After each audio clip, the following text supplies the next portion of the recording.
जो है मैंने कहा था आगे हम सीखेंगे, तो अब यहां से आगे एक पोस्ट दिखाया था ये वाला कल जी, ये पोस्ट दिखाया था आपको।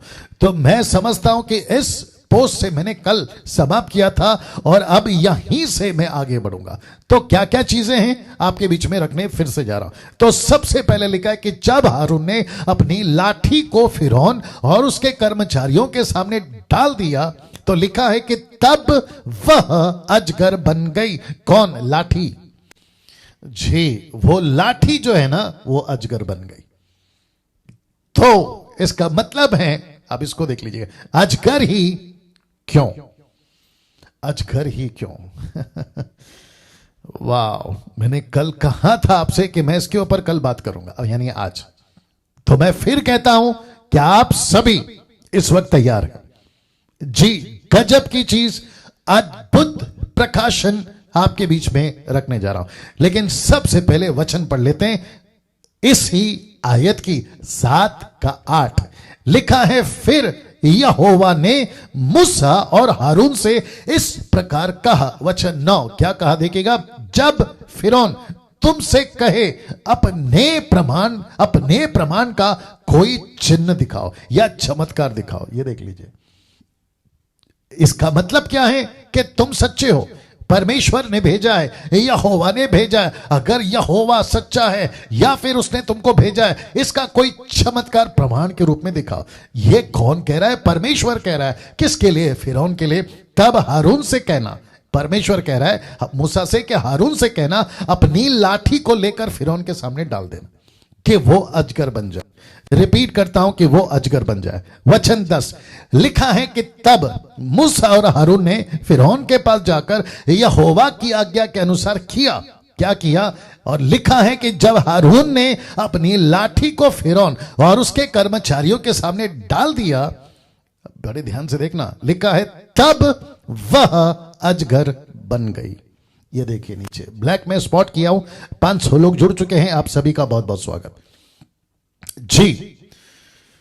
वाह, अब कुछ चीजें आपके बीच में रखने जा रहा हूं दोस्तों। तो सबसे पहले ये रख रहा हूं। अब आप सोच रहे होंगे पास्टर डैनियल ये क्या है? Exodus chapter 4 verse 3, Exodus chapter 7 verse 10। ये देखिए 10, ये रहा 10। ये कौन सा ट्रांसलेशन है? ये है हिब्रू इब्रानी ट्रांसलेशन, ये वाला, ये वाला। और उसके बिल्कुल ठीक अपोजिट में इंग्लिश ट्रांसलेशन है। तो इसका मतलब है कि जब आप यहां पे सरपेंट पढ़ते हैं बिल्कुल नीचे में, तो उसका स्ट्रॉन्ग है 5175।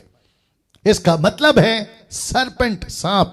लेकिन जैसे ही आप इसको पढ़ते हैं 7 का 10 में, तो वहां पे स्ट्रॉन्ग्स चेंज हो जाते हैं और नाम भी चेंज हो जाता है। और यहां पर स्ट्रॉन्ग्स आता है 8577।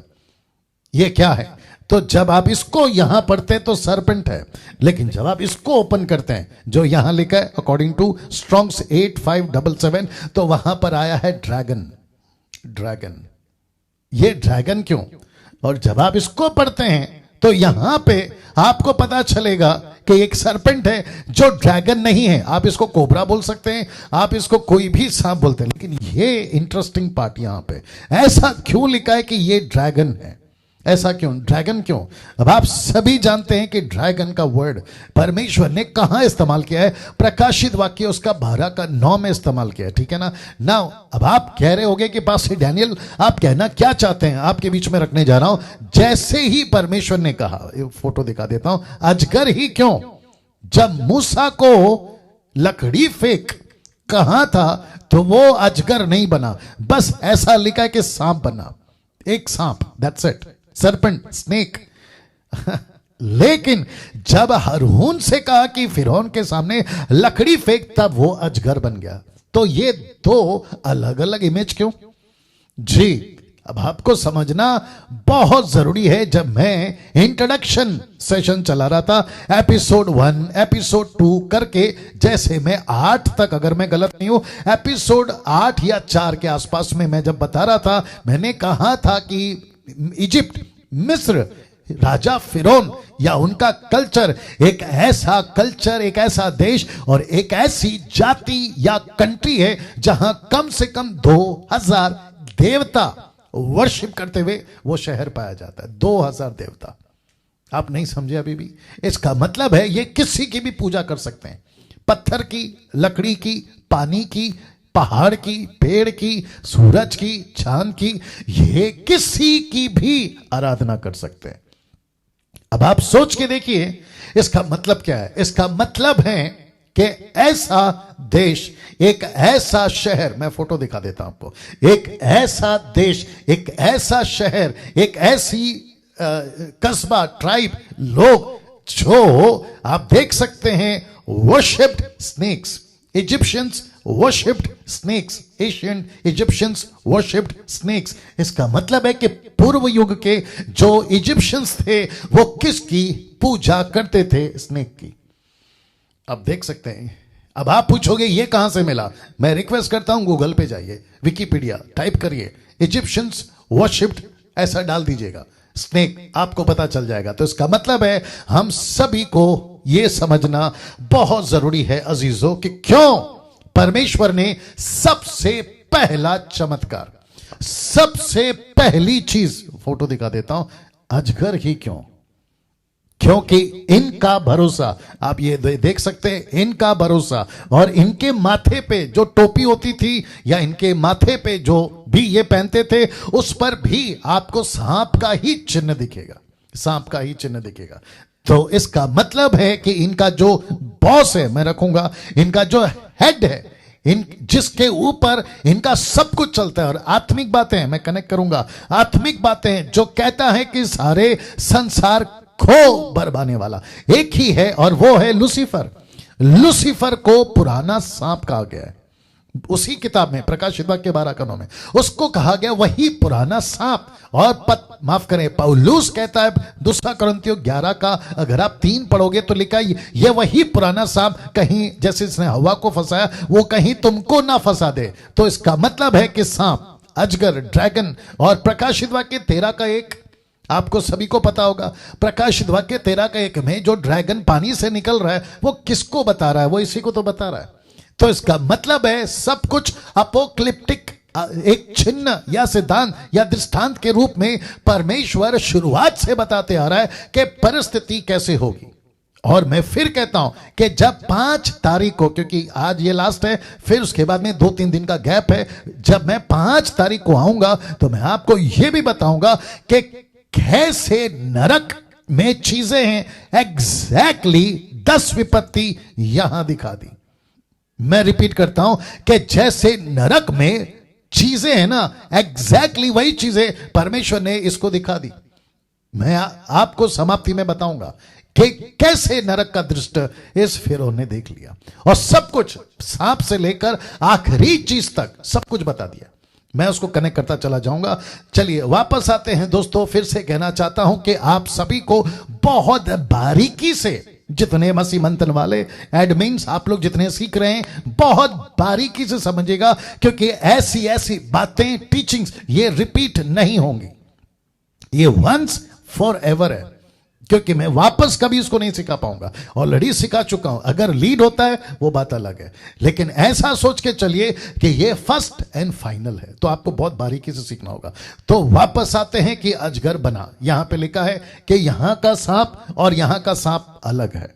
यहां अजगर क्यों, मैं आपको बताने जा रहा हूं ना। आप ये भी देख सकते हैं कि ये वर्शिप करते थे, ये सांप की आराधना करते थे, ये सांप की पूजा करते थे, और उसी को परमेश्वर ने सबसे पहले अटैक किया। अब एक बात आपको यहां समझनी होगी। कौन सी बात? कि पहला चमत्कार ड्रैगन, अजगर ही क्यों।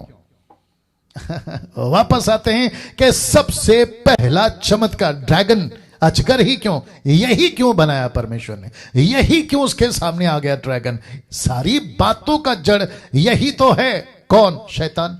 सारी बातों का जड़ यही तो है, संसार को फंसाने वाला यही तो है, संसार को धोखे में रखने वाला यही तो है, जिसको कहते हैं अजगर, जिसको कहते हैं पुराना सांप, जिसको कहते हैं प्रकाशित वाक्य 13 का 1 में ड्रैगन। ड्रैगन, रेड ड्रैगन, लाल सांप, रेड ड्रैगन, ड्रैगन, इसका मतलब है कि एंटी क्राइस्ट के टाइम पे भी इसकी झलक ऐसी ही आएगी और यही रखा गया। मूसा को सबसे पहले परमेश्वर ने क्यों सिखाया था? सांप की पूंछ पकड़ना। आपको याद होगा ना, मुझे ऐसा लगता है कि मैं इसके ऊपर थोड़ा सा ज्यादा एम्फसाइज करूंगा या इसके ऊपर ज्यादा जोर दूंगा क्योंकि बहुत ज्यादा सीखने लायक है। वापस से रख देता हूं जो कि आपको समझना है कि एक बात आपको यहां समझनी होगी कि पहला चमत्कार ड्रैगन क्यों, अजगर क्यों, यह आपको बहुत समझना है ना। हम सभी जानते हैं कि हम जिस परमेश्वर की आराधना करते हैं या जिस परमेश्वर के पीछे चलते हैं वो इनविजिबल है, जिसको कहते हैं अदृश्य, जिससे हमको लड़ना है, जिससे हमारी टक्कर है, जिससे हमारा बैटल है, जिससे हमारा युद्ध है, वो भी अनविजिबल यानी अदृश्य। तो जिसको हम प्रार्थना करते हैं अनविजिबल, जिससे हमें लड़ना है अनविजिबल, नहीं दिखते दोनों भी। और इसीलिए परमेश्वर कहता है मेरे साथ चलो, और परमेश्वर हमको कहता है कि उससे लड़ो जो नहीं दिखता। दोनों को इस कंडीशन में रखा हुआ है और सारा खेल एक ही चीज पे टिका है और वह है फेथ, विश्वास। दैट्स इट, विश्वास। हमको विश्वास करना है परमेश्वर है, क्योंकि लिखा है दुष्ट आत्मा भी विश्वास करते हैं, याकूब उसका 2:19 में। तो इसका मतलब है मुझे विश्वास करना है। अगर मैं मिनिस्ट्री में हूं तो ये दोनों भी है। मैं नहीं कह सकता कि प्रभु मुझे लूसीफर दिखा मैं लड़ूंगा ना, मुझे विश्वास करना है ये आत्मिक लड़ाई है, मैं उसको कनेक्ट करूंगा। तो वापस आते हैं कि अजगर ही क्यों, ड्रैगन ही क्यों। और मूसा की मिनिस्ट्री में जैसे दर्शन मिला, सांप का जिक्र, फिरौन के पास में पहला चमत्कार, 10 विपत्ति को छोड़कर पहला चमत्कार सांप का नीचे लकड़ी फेंकना और सांप बनना। क्यों, आइए बात करते हैं। तो मूसा को मिनिस्ट्री में सबसे पहले एक चीज सिखाई परमेश्वर ने, सांप का पूंछ पकड़ना। आप देख लीजिएगा, सांप का पूंछ पकड़ना। अच्छा मैं ले रहा हूं, सांप का पूंछ पकड़ना। मैं कुछ सेकंड इसको रख रहा हूं, तब तक डाइजेस्ट करिएगा जी। 600 लोग जुड़ गए हैं, आप सभी का 620, ये 20 का क्या आंकड़ा है समझ में नहीं आता, 420, 620। आइए वापस आते हैं। मूसा की, माफ करे, सांप की पूंछ पकड़ना। मूसा को परमेश्वर ने सांप की पूंछ पकड़ना सिखाया। क्यों, अब आप समझिए, है ना। और यही चीज परमेश्वर, तब भी जब मैं ये टॉपिक पे आया था मैंने यही कहा कि परमेश्वर कहता है कि लूसीफर तुम्हारे कंट्रोल में रहेगा। ये कब, जब हम परमेश्वर के कंट्रोल में रहेंगे तो लूसीफर हमारे कंट्रोल में रहेगा। दूसरे शब्दों में मिनिस्ट्री अगर हम परमेश्वर के तरीके से करेंगे, सेवा अगर हम परमेश्वर के तरीके से करेंगे, ये सांप की औकात नहीं है।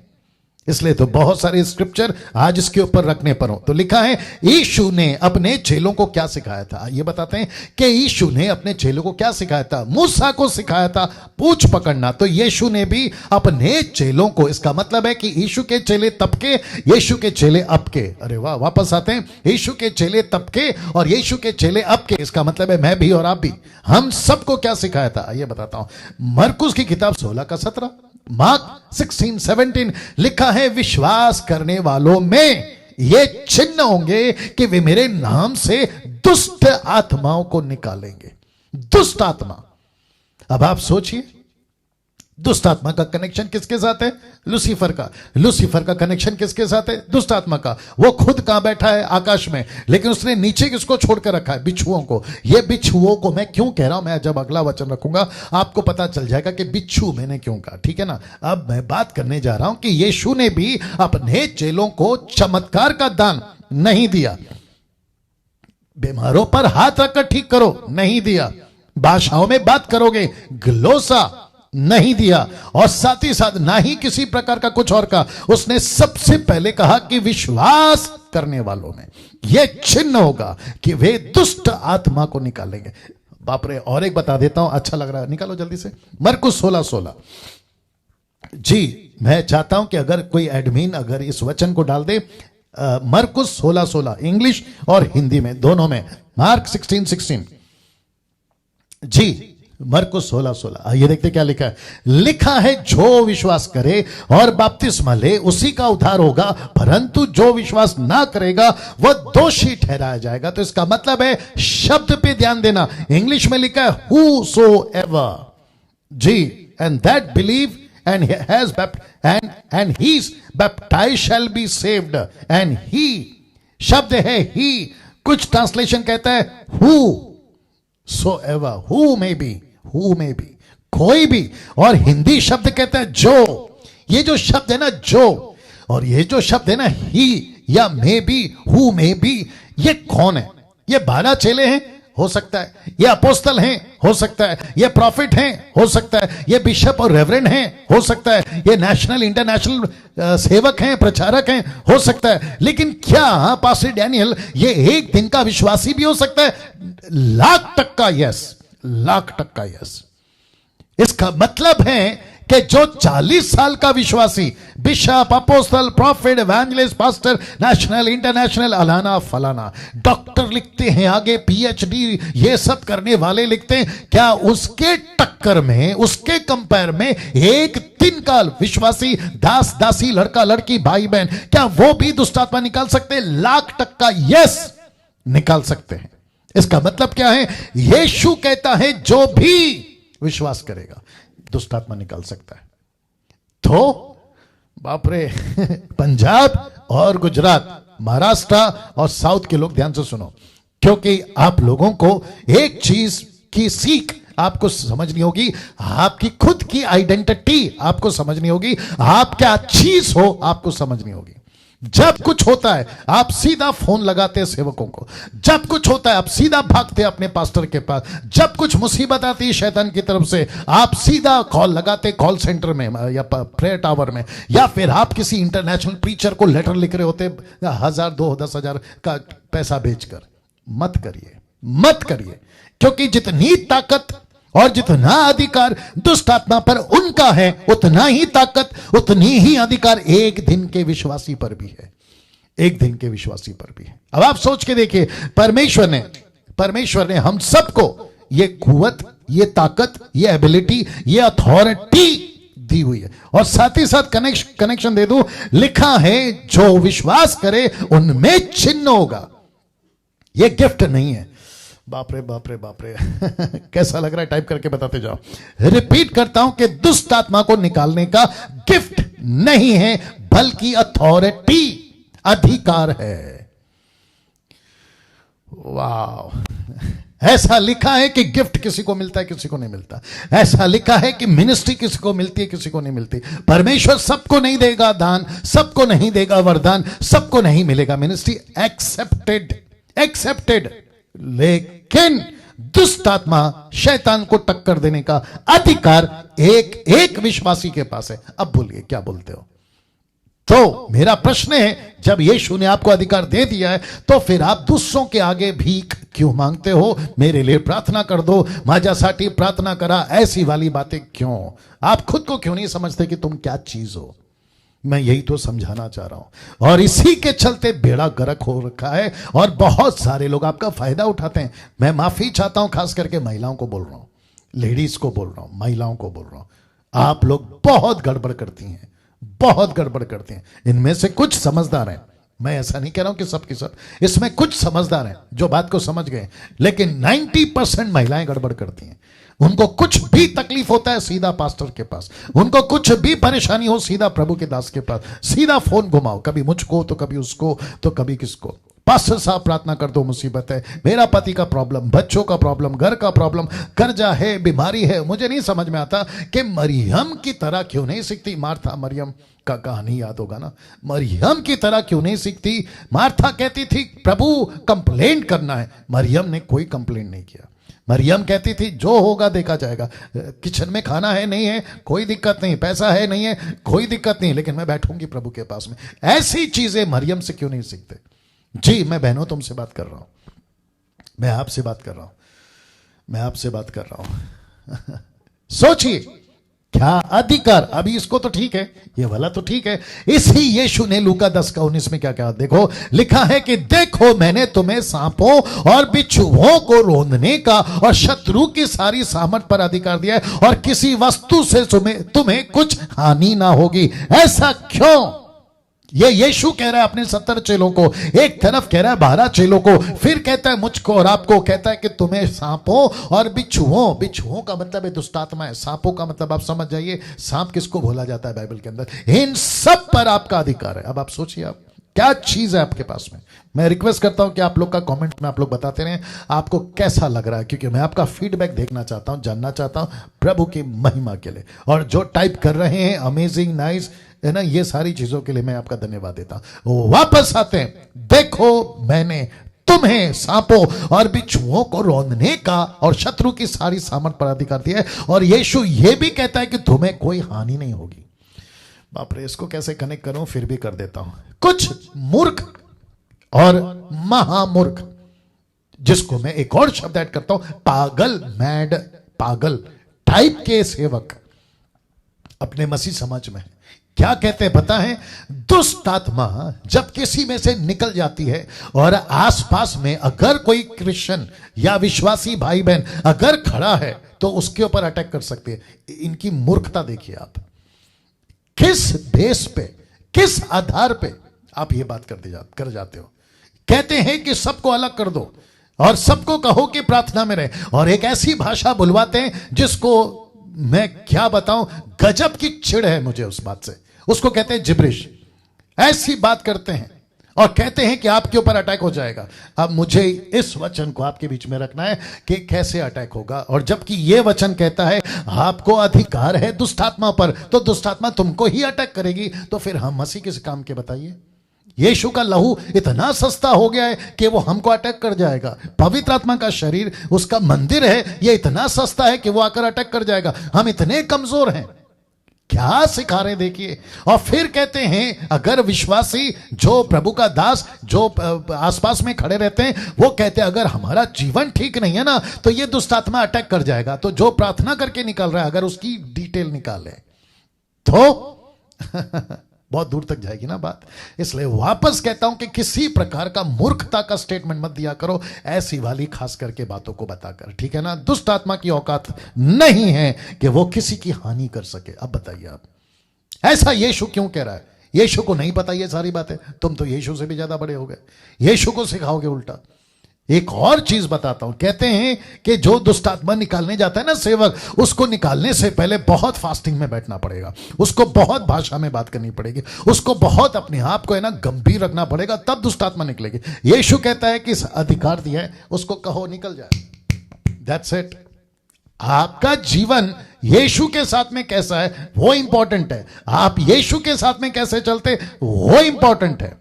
बाकी चीजें तुम दुनिया भर का उल्टा सीधा काम करते हो, झूठ बोलते हो, गालियां देते हो, उल्टी सीधे फिल्में देखते हो, गलत जीवन जीते हो, और फिर फास्टिंग में जाओगे, भाषाओं में बात करोगे और फिर कहोगे दुष्ट आत्मा निकल जाएगी। तो दुष्ट आत्मा कहते कि मैं तो तेरे को अच्छे से जानता हूं कि तू क्या चीज है जो कि मैं भी रखूंगा।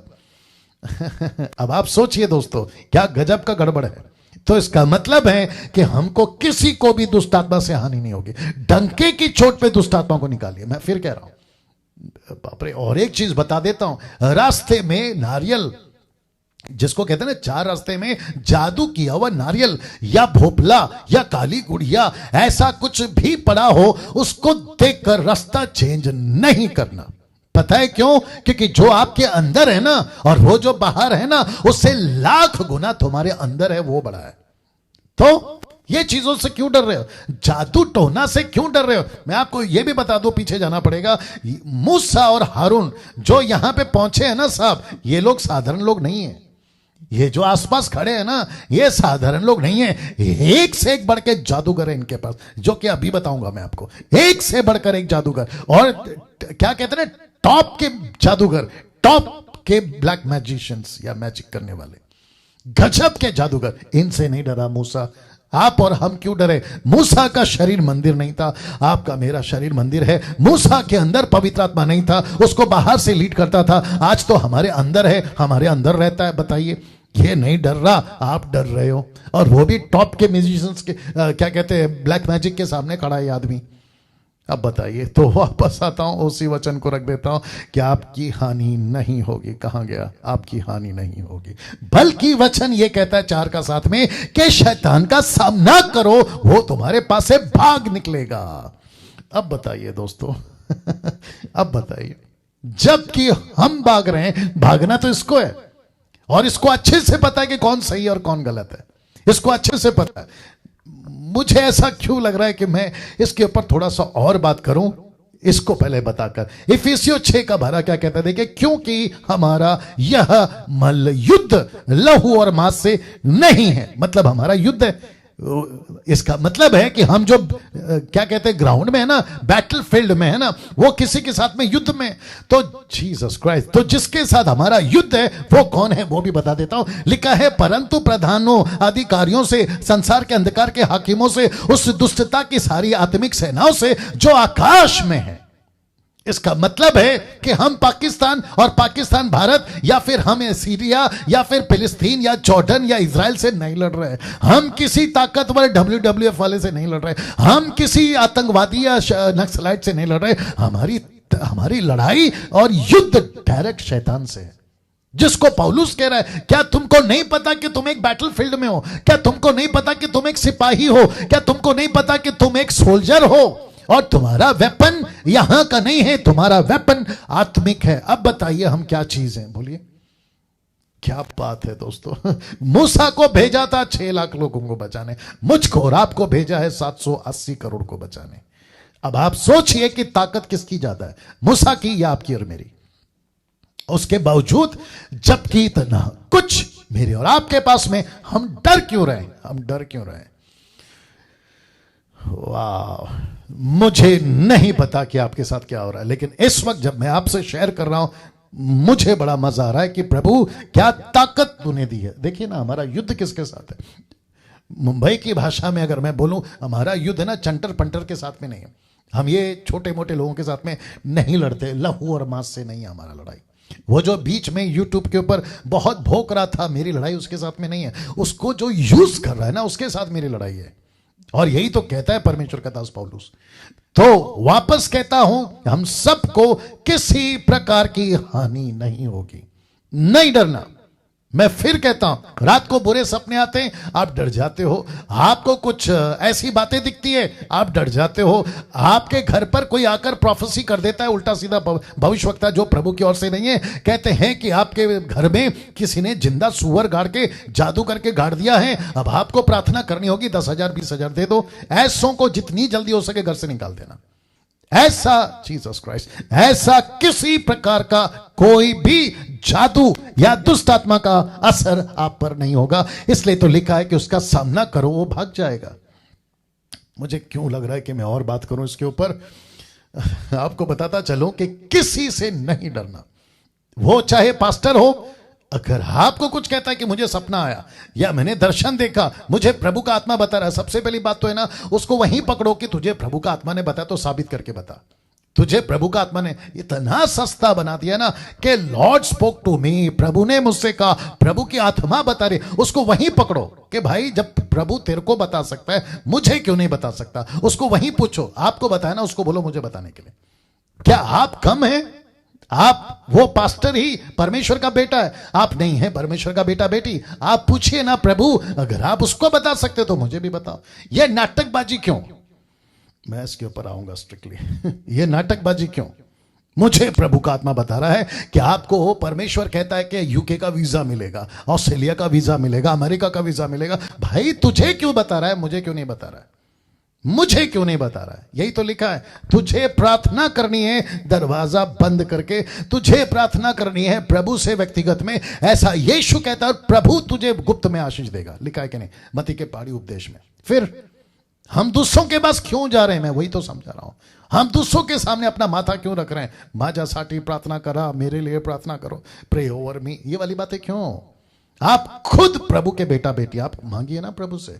ये इसी के चलते ये खूब पैसा कमा रहे हैं, इसी के चलते इनकी दुकान चल रही है, इसी के चलते इनका मार्केट चल रहा है, और ये उसी को ढूंढते हैं। याद रखो, जैसे बाहर के बाबा लोग हैं ना, वैसे वो किसी को बकरा ढूंढते ना, वैसे आजकल इसमें आ गए हैं और ये ऐसों को ही ढूंढते हैं कि कौन कमजोर है, कौन सी सिस्टर कमजोर है। उनकी नजर पुलपिट के ऊपर खड़े रहकर सबको देखती रहती है, और पब्लिक भी उल्लू है। मुझे माफ करिए शब्द का इस्तेमाल करने के लिए, पब्लिक भी उल्लू है। ऐसे लोगों के पास फंस भी जाती है और उन्हीं के पास चली भी जाती है, और भीड़ की भीड़ जाती है। बोला बाबा जी कुछ चमत्कार कर रहे हैं। मुझे डर है ऐसा दिन आ जाएगा चर्च में कि जहां पे नारियल अगरबत्ती फूल भी लोग थालियों में लाना शुरू कर देंगे। मुझे उस बात का डर है और वो दिन दूर नहीं होगा शायद, और उसी से बचना है, ऐसी सारी तमाशा से बचना है, और उसी के लिए मसीह मंथन जो है अपना काम बड़े जोरों से कर रहा है। दोस्तों अभी तक कैसा लग रहा है टाइप करके बताइए ना। मैं आपको यह बता चुका हूं कि हमारा युद्ध उस अंधकार की ताकत से है, उस शैतान से ना।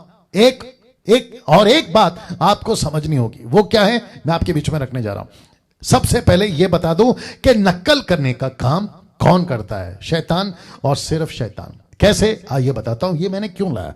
जैसे ही मूसा ने लकड़ी फेंककर सांप बनाया, अजगर। अब जानना चाहते 10 में, माफ करें, वचन 11 में क्या हुआ?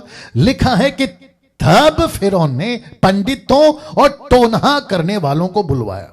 बोला अच्छी बात है, आपने लकड़ी फेंककर सांप बनाया, अजगर बनाया, अब मैं एक काम करता हूं, मैं भी बताऊंगा कि मेरी ताकत क्या है। कौन? फिरौन।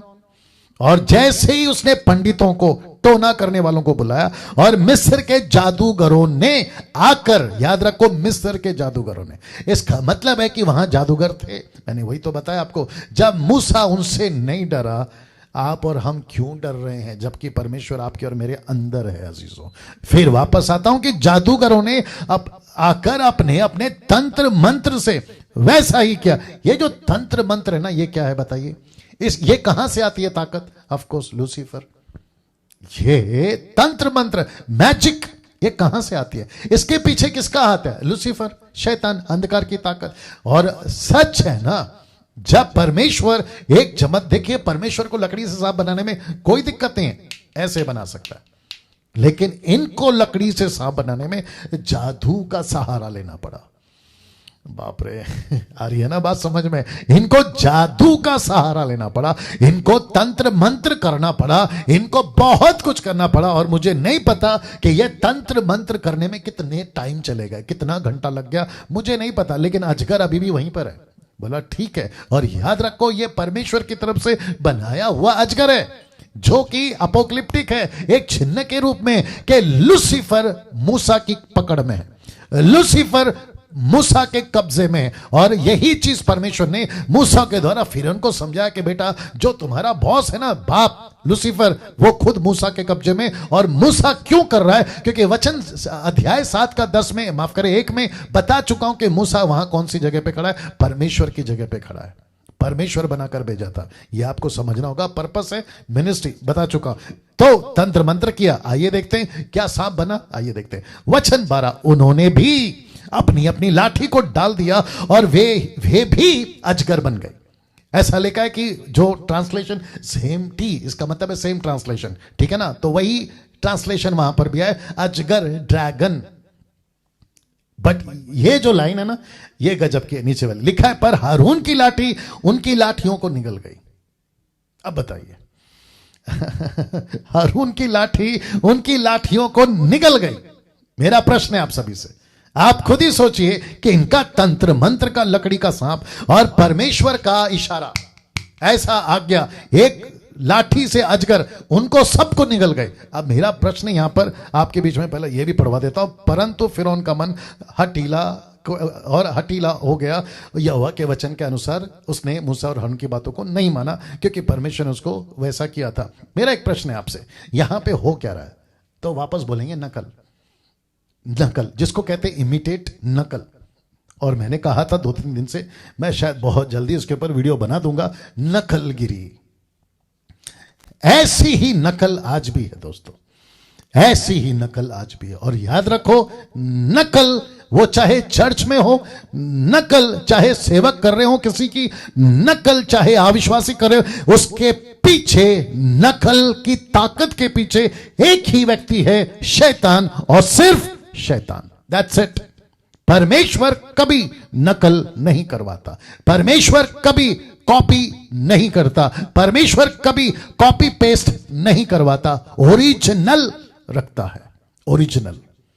मैं फिर कहता हूं, आज बहुत सारी नकलगिरी चल रही है, उसमें से कुछ एग्जाम्पल आपको दे रहा हूं। प्रेरितों के काम 19 का 13, परंतु कितने यहूदी जो झाड़ा फूकी करते फिरते थे, यह कहने लगे कि जिनमें दुष्ट आत्मा हो उन पर प्रभु यीशु का नाम यह कहकर फूकें कि जिस यीशु का प्रचार पौलुस करता है, मैं तुम्हें उसी की शपथ देता हूं। अब बताइए, और ये मैं बाद में पढ़वा देता हूं, इसको पहला देख लीजिएगा, ठीक है ना।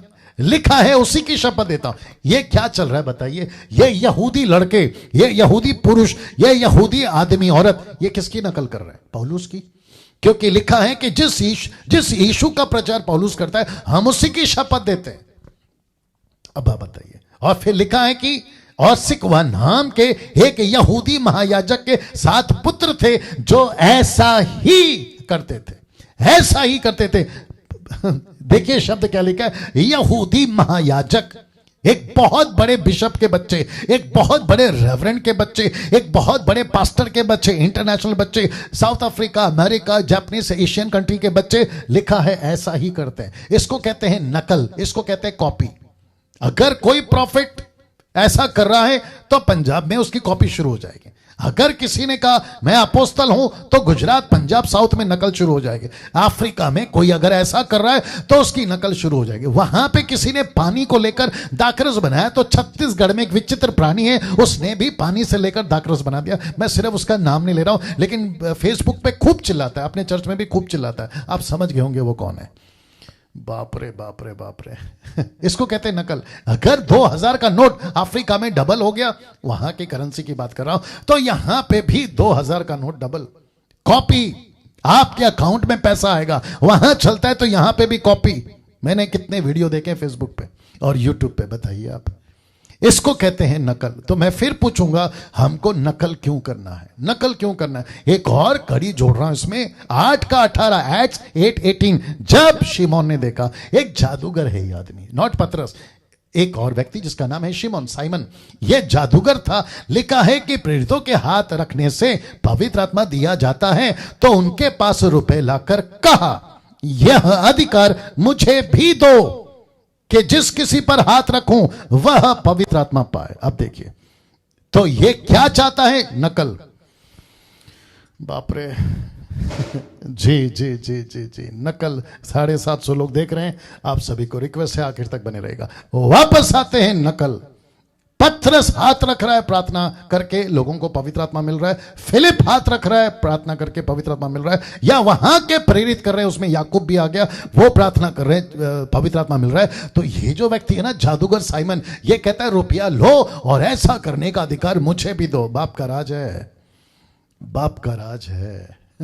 अब आप सोचिए क्या चल रहा था तब। तो अगर तब ऐसा गड़बड़ी थी तो सोच के देखिए आज कितनी गड़बड़ी होगी। एक और चीज क्लियर कर रहा हूं, और वहां है यह लिखा है, प्रेरितों के हाथ रखने से पवित्र आत्मा दिया जाता था। ठीक है, मानते हैं। कुछ लोग कहते हैं कि पास्टर डैनियल हम भी ऐसे ही करेंगे, हाथ रखेंगे और लोगों को पवित्र आत्मा मिल जाएगा। बीच में किसी ने पूछा था मुझे कि पास्टर डैनियल यहां पे लिखा है हाथ रखने से पवित्र आत्मा मिलता है, लेकिन आप कहते हैं, यानी कि डैनियल राज कहता है हाथ रखाने की जरूरत नहीं है, क्योंकि जिस दिन पवित्र आत्मा मिलता है उसी दिन, माफ करें, जिस दिन उद्धार होता है उसी दिन पवित्र आत्मा मिल जाता है। तो फिर आप हाथ रखने की बात को क्यों ना कर रहे हो? क्योंकि यहां तो रखा है। तो मैं फिर पूछूंगा, आपको नकल क्यों करनी है? बात तो वहीं पे आ गई ना मेरे दोस्त, आपको नकल क्यों करनी है? अगर पतरस को कहा था हाथ रख और तुझे पवित्र आत्मा मिलेगा, लेकिन जैसे जैसे कलीसिया आगे बढ़ी, जैसे जैसे सेवा आगे बढ़ी, क्योंकि 4 किताबें, मत्ती, मरकुस, लूका, योना और फिर प्रेरितों की किताब, यहां पे सब कुछ परमेश्वर ने नहीं बताया। लेकिन एक सेवक जिसका नाम है मूसा, माफ करे पौलुस, क्योंकि मूसा के बाद पौलुस की मिनिस्ट्री स्टार्ट होगी, इसके लिए कनेक्शन आ गया। पौलुस को पवित्र आत्मा ने कहा कि कलीसिया को बता, कलीसिया को लेटर लिख, कलीसिया को डिसिप्लिन करो, कलीसिया को बताओ कि अब सिस्टम कैसे चलेगा। 1 कुरिन्थियों उसका 3 का 16 पढ़वाता हूं। दूध का दूध, पानी का पानी। फिर वापस आऊंगा हाथ रखने के ऊपर, इसको बढ़ाएंगे कहानी, आगे बढ़ाएंगे कहानी, आगे बढ़ाएंगे कहानी। जी सुनिए इसको क्या लिखा। 1 कुरिन्थियों 3 का 16 लिखा है, क्या तुम नहीं जानते कि तुम परमेश्वर का मंदिर हो? अब आगे सुनो दोस्तों, लिखा है परमेश्वर का आत्मा तुम में वास करता है। परमेश्वर का मंदिर मैं कब बना? उस दिन जिस दिन मैंने यीशु को अपनाया। मुझे पवित्र आत्मा कब मिला? 1 जॉन 2:27, 1 जॉन 2:27। मुझे पवित्र आत्मा कब मिला? जिस दिन मैंने यीशु को अपनाया। प्रूफ दे रहा हूं, प्रूफ दे रहा हूं। मैं इसके ऊपर अच्छा खासा वीडियो बना चुका हूं, 1 का 2 का 27, पहला यूहन्ना 2:27। जी मैं आपको इसका प्रूफ दे रहा हूं जी। या वाह, देखिए क्या लिखा है 27 में। लिखा है परंतु तुम्हारा वह अभिषेक जो उसकी ओर से किया गया, तुम्हारा अभिषेक हो चुका है। लिखा है अभिषेक का मतलब है, ओरिजिनल ट्रांसलेशन पढ़ोगे ना, वहां पर लिखा है कि पवित्र आत्मा, स्पिरिट ऑफ गॉड तुमको मिला है, परंतु तुम्हारा वह अभिषेक जो उसकी ओर से किया गया है तुम में बना रहता है, और तुम्हें इसका प्रयोजन नहीं कि कोई तुम्हें सिखाए, वरना जैसा वह अभिषेक जो उसकी ओर से किया गया है तुम्हें सब बातें सिखाता है, और यह सच्चा है, झूठा नहीं है। जैसा उसने तुम्हें सिखाया वैसे ही वो वैसे ही तुम उसमें बने रहते हो, तुम उसमें बने रहते हो और वो तुम में बना रहता है। अब बताइए, ओके अब आते हैं इसके ऊपर वापस। पास है डैनियल, लेकिन हाथ तो रखा, ठीक है आप भी रखवा लो। कितनी बार? एक बार रखवा लो ना। लेकिन आपका तो गजब है साहब। गुजरात, महाराष्ट्र, पंजाब, साउथ, क्या कहते कर्नाटका, आपका तेलुगु, तेलंगाना, मद्रास, या फिर अफ्रीका, अमेरिका, इन सभी जगह पे क्या होता है मैं आपको बताता हूं। और ये आदमी वो है जो इनके बीच में 20 साल उठ बैठ चुका है, याद रखो। ये जितने भी नाम तुम जानते हो ना, इन सबके साथ में मैं उठ बैठ चुका हूं, ये बात अलग है। अब मैं आपको बताता हूं क्या चलता है साउथ में। तो गजब का तमाशा है। ये क्या कहते हैं, ठीक है मुझे पवित्र आत्मा चाहिए पास्टर जी, ठीक है आगे आओ, ठपाक ठपाक नीचे। आप समझ गए, ठपाक ठपाक नीचे। कंफर्म हो गया कि उसको पवित्र आत्मा मिला है, तो ठीक है ना, फिर चलो मैं मान लेता हूं। डैनियल राज मान लेता है, आपके ऊपर हाथ रखा प्रभु के दास ने और आपको पवित्र आत्मा मिल गया। जब तुम उठते हो, अब तुम उठ जाओ ना, आपको तो पवित्र आत्मा मिल गया।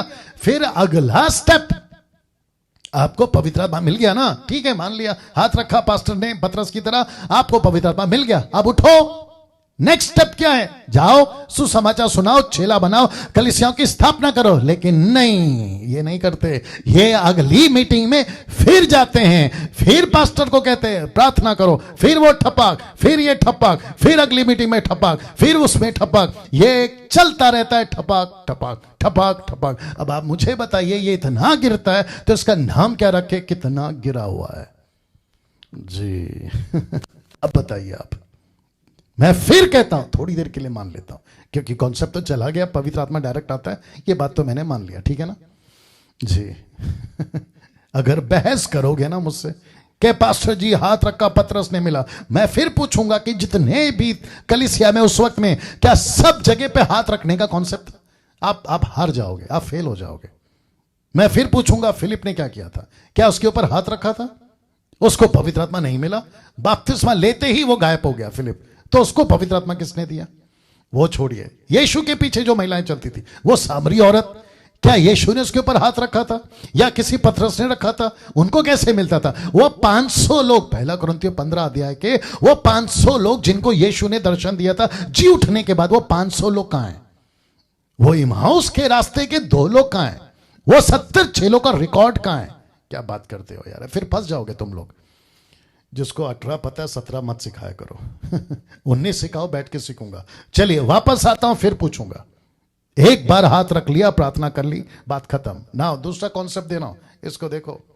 नकल के मामले में हम उसी कॉन्सेप्ट में चल रहे हैं, नकल के मामले, क्योंकि मूसा की सेविका से सीख रहे हैं, ठीक है ना। अब इसकी जरूरत नहीं है, किसकी? इसकी चादर की, इसके मेंटर की, मेंटर जो भी है, इसके चादर की जरूरत नहीं है, क्योंकि ये है एलीशा और आप हैं एलिया।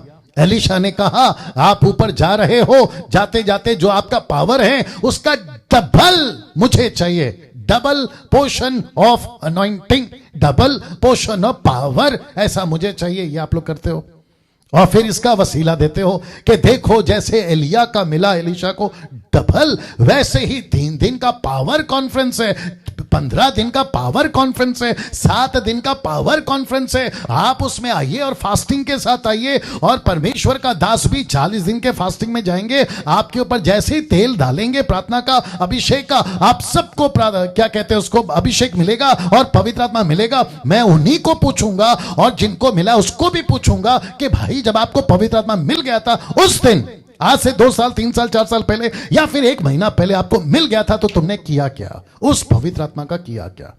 क्या तुम वापस नहीं गिरे? क्या वापस जाकर नहीं कहा कि मेरे ऊपर हाथ रखो?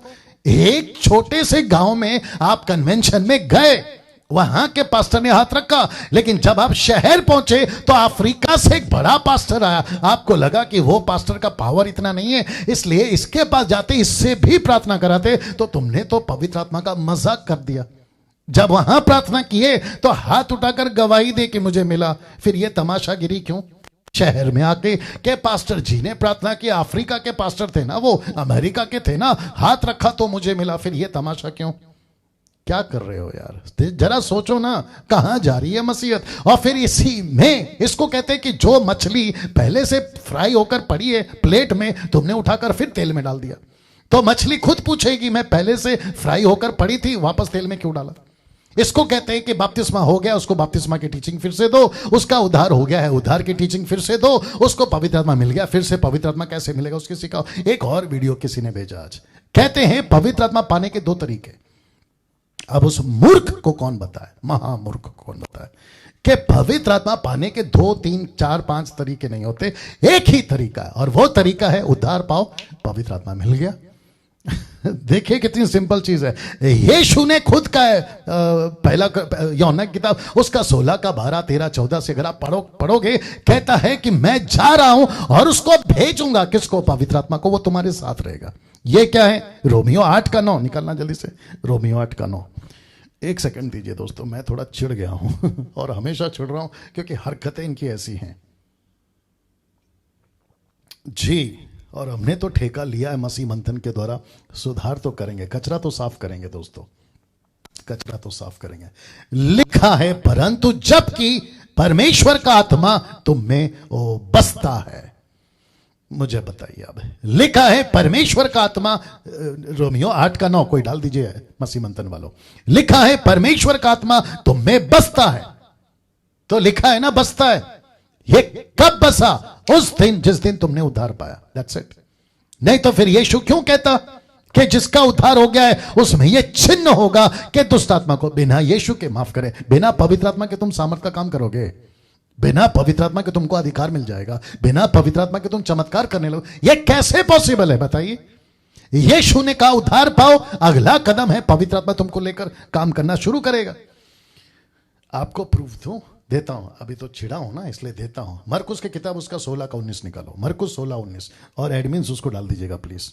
मरकुस 16 का 19,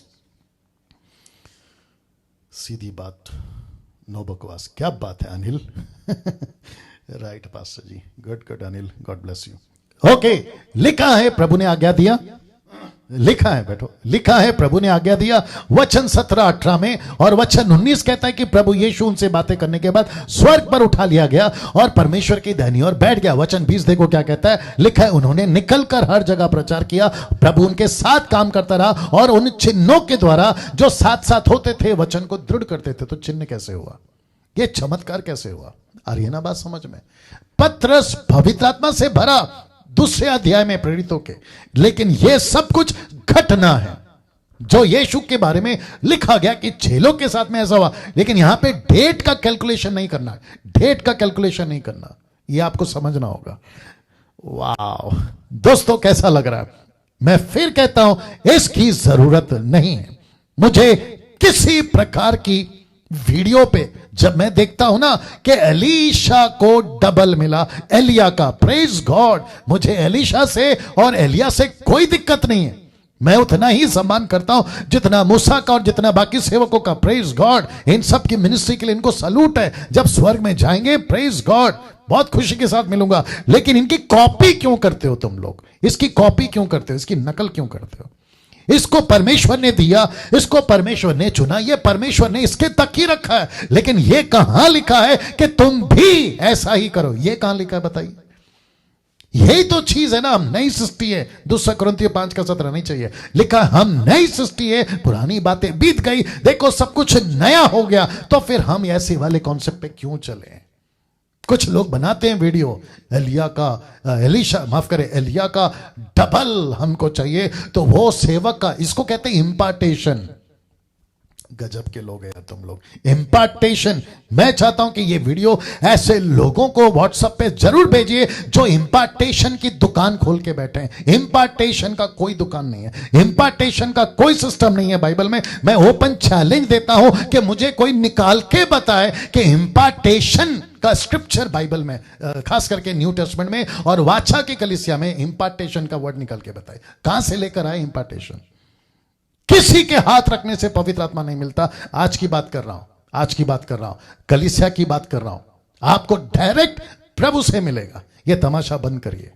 नीचे रख रहे, गिरा रहे, पट उठा रहे, पटक रहे हैं, नीचे गिरो, पटको, फिर उनको फूक मारो ऐसा करके, फिर उनको 1 2 3 बोलो, फिर धड़ धड़ धड़ धड़ सब नीचे गिरते हैं। और ऐसे मूर्ख लोग भी हैं जो उनके पीछे तालियां बजाते हैं कि क्या परमेश्वर का काम हो रहा है। और कुछ लोग तो ये भी कहते हैं कि डैनियल भाई हम पवित्र आत्मा के विरोध में बात करेंगे तो माफी नहीं है, लेकिन ये क्यों भूल जाते हो कि ये वही परमेश्वर है, ये वही पौलुस है, ये वही यूहन्ना है जो कहता है कि आत्माओं को परखो।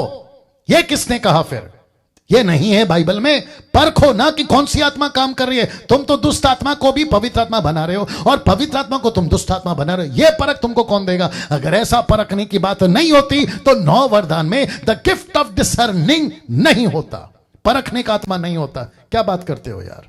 निकालो जल्दी से और एक वचन, मैं चिढ़ गया हूं। पहला यूहन्ना उसका 4 का 1।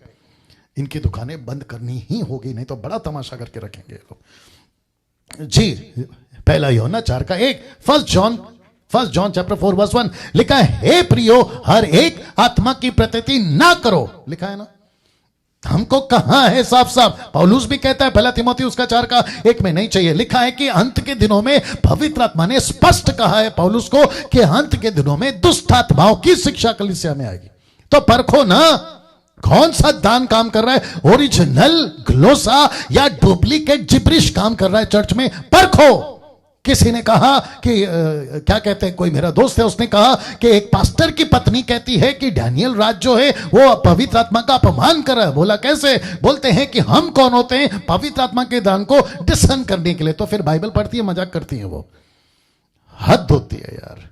आपको परखना होगा कौन सा दान है, आपको परखना होगा भेड़ कौन है, और यहां पे परखना होगा भेड़िया कौन है। शीप और वुल्फ में पता नहीं लगाया तो गई भैंस पानी में। खुद तो जाओगे, दूसरों को भी लेके जाओगे, लेकिन मसीह मंथन नहीं करने देगा, डैनियल राज करने नहीं देगा ना। दोस्तों पद 14 से 19 तक मैं समाप्ति पे आने वाला। पहली विपत्ति यहां से शुरू, 2 विपत्ति बताऊंगा फिर खत्म करूंगा। पहली विपत्ति, और वो है एक ऐसी नदी जिसको कहते हैं नील नदी। नील नदी, उस नदी को क्या किया आइए देखते हैं। वचन 20, तब मूसा और हारून ने यहोवा की आज्ञा ही के अनुसार किया, अर्थात उसने लाठी को उठाकर फिरौन और उसके कर्मचारियों के देखते नील नदी के जल पर मारा और नदी का सब जल लहू बन गया। कहां कहां? नील नदी में जो मछलियां थीं वे मर गई, नदी से दुर्गंध आने लगी, मिस्र लोग नदी का पानी ना पी सके और सारे मिस्र देश में लहू हो गया। अब इसको देखो, जादूगर ने फिर नकल गिरी। मिस्र के जादूगर ने भी अपने तंत्र मन से वैसा ही किया, तो भी फिरौन का मन हठीला हो गया और यहोवा के अनुसार उसने मूसा और हारून की ना मानी। फिरौन ने इस पर भी ध्यान नहीं दिया और मुंह फेर कर अपने घर चला गया। तो वापस आता हूं इस पोस्ट के ऊपर। अब आप सोच रहे होंगे पास्टर डैनियल, नील नदी को लहू करना, मुझे नहीं पता कितना देर बात कर पाऊंगा, लेकिन मेरे साथ बने रहें। आज का ये वीक का आखिरी दिन है, थोड़ा टाइम दे दीजिएगा जी। मेरा प्रश्न है, नील नदी को लहू क्यों? अब आपको जानकर ताज्जुब होगा, फोटो नहीं डाला मैंने आपको ताज्जुब होगा कि नील नदी एक ऐसी नदी थी मिस्र में जो कंपेयर टू अदर कंट्रीज उस वक्त में जितना पानी मिस्र में था, क्योंकि मिस्र में ये इंतजार नहीं करते थे कि बारिश गिरे। इनके देश में अनाज भयंकर उगता था, खाना अद्भुत था, सब कुछ अच्छा था। इसलिए परमेश्वर ने 70-75 जो भी आप बोलना चाहो उनको भेजा था घर परिवार के साथ में इजिप्ट में, ताकि वहां पे खाना मिलेगा। याद आ गया आपको जोसेफ के टाइम पे, क्योंकि ये नदी को देवता मानते थे, ये नदी की पूजा करते थे, ये नदी को एक प्रकार का ईश्वर मानते थे, जो आज भी भारत में बहुत सारी नदी को ईश्वर मानते हैं। तो परमेश्वर ने कहा सबसे पहला सांप तुम इसको ईश्वर मानते हो ना, वहां पे अटैक। दूसरा नदी को ईश्वर मानते हो ना, उस पे अटैक। और क्या कहता है देखिए, लिखा है कि नील नदी का जल पर मारा, नदी का सब जल लहू बन गया। नील नदी में जो मछलियां थी वे मर गई, नदी से दुर्गंध आने लगी और मिस्री लोग नदी का पानी ना पी सके, सारे मिस्र देश में लहू हो गया। इसका मतलब क्या पता है? दुर्गंध का मतलब क्या पता है? जीसस क्राइस्ट जिसकी पूजा करते थे ना पवित्र समझकर, वही पवित्र चीज अभी बास मारने लगी है। यह किसने किया? यह परमेश्वर ने किया। मेरा एक प्रश्न है, अगर नील नदी तुम ईश्वर हो, नील नदी अगर तुम देवी हो, नील नदी अगर तुम देवता हो, तो तेरी ताकत कहां गई? तेरी ताकत कहां गई? तो अपने आप को शुद्ध क्यों नहीं कर पा रही? और आपके जादूगर भी क्या कर रहे? पानी को ही लहू बना रहे। देखिए इनकी मूर्खता। वैसे ही दुर्गंध है, तुम और दुर्गंध। तो इसका मतलब क्या है? इनकी बुद्धि काम करना बंद कर गई। ये वही कर रहे हैं जो परमेश्वर चाहता था, ये भी वही कर रहे हैं। मूर्खता देखिए इनकी। और राजा फिरौन वहां से उठकर चला गया। आप देख सकते हैं, मुंह फेर कर घर चला गया। क्यों? क्योंकि इसको पता चला कि जिस जादूगर के ऊपर उसको भरोसा था वे भी फेल, वो भी फेल। अब इसको देखिए, लिखा है सब मिस्री लोग पानी के जल के लिए नील नदी के आसपास खोदने लगे, क्योंकि वे नदी का जल ना पी सके। तो उन्होंने क्या किया? दूसरी जगह पे खोदना शुरू किया कि कम से कम हमको पानी मिल जाए। तो जिस नदी के ऊपर तुमको भरोसा था वो भी तुम्हारा साथ नहीं दे पा रही है, क्योंकि परमेश्वर खड़ा हो गया। जब यहोवा ने नील नदी को मारा था तब वे 7 दिन हो चुके थे। मूसा को पहुंचे 7 दिन हो चुके थे। मूसा फिरौन से बात करते हुए 7 दिन हो चुके थे।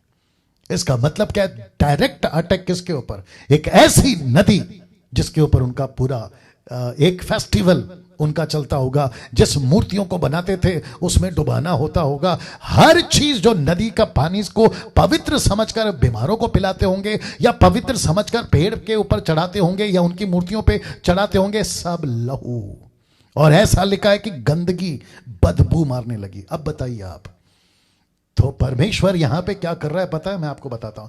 इसने क्या कहा था निर्गमन 5 का 5 से आगे में? इसने कहा कि यहोवा कौन है, मैं उसको नहीं जानता। तो परमेश्वर बोलता है, बेटा जिसको तूने गाना नहीं जानता वही तेरी कमर तोड़ रहा है, वही तेरी कमर तोड़ रहा है। यह बात उसको परमेश्वर समझाना चाह रहा था। अब आप सोचिए, आप और हम अपनी पीठ कितनी थपथपानी चाहिए। हम एक ऐसे परमेश्वर की आराधना करते जो नदी नहीं है, पेड़ नहीं है, पत्ता नहीं है, लकड़ी नहीं है, पहाड़ नहीं है, सूरज नहीं है, चांद नहीं है, जमीन नहीं है, पत्थर नहीं है, बल्कि इन सब का बनाने वाला, सृष्टिकर्ता, क्रिएटर एलोहिम यहोवा परमेश्वर है, जिसको यीशु कहते हैं, जिसको परमेश्वर कहते हैं। और ये ना बात समझ में ना, क्योंकि वक्त का ख्याल रखना है। पद 1 से 4 तक में दूसरी विपत्ति मैं आपको बताऊंगा कि क्यों लिखा है। फिर यहोवा ने मूसा को आज्ञा दी, हारून ने उससे कहा, हारून से कह दे कि नदियों और नहरों और झीलों के ऊपर लाठी के साथ अपना हाथ बढ़ाकर मेंढकों को मिस्र देश पर चढ़ा लिया।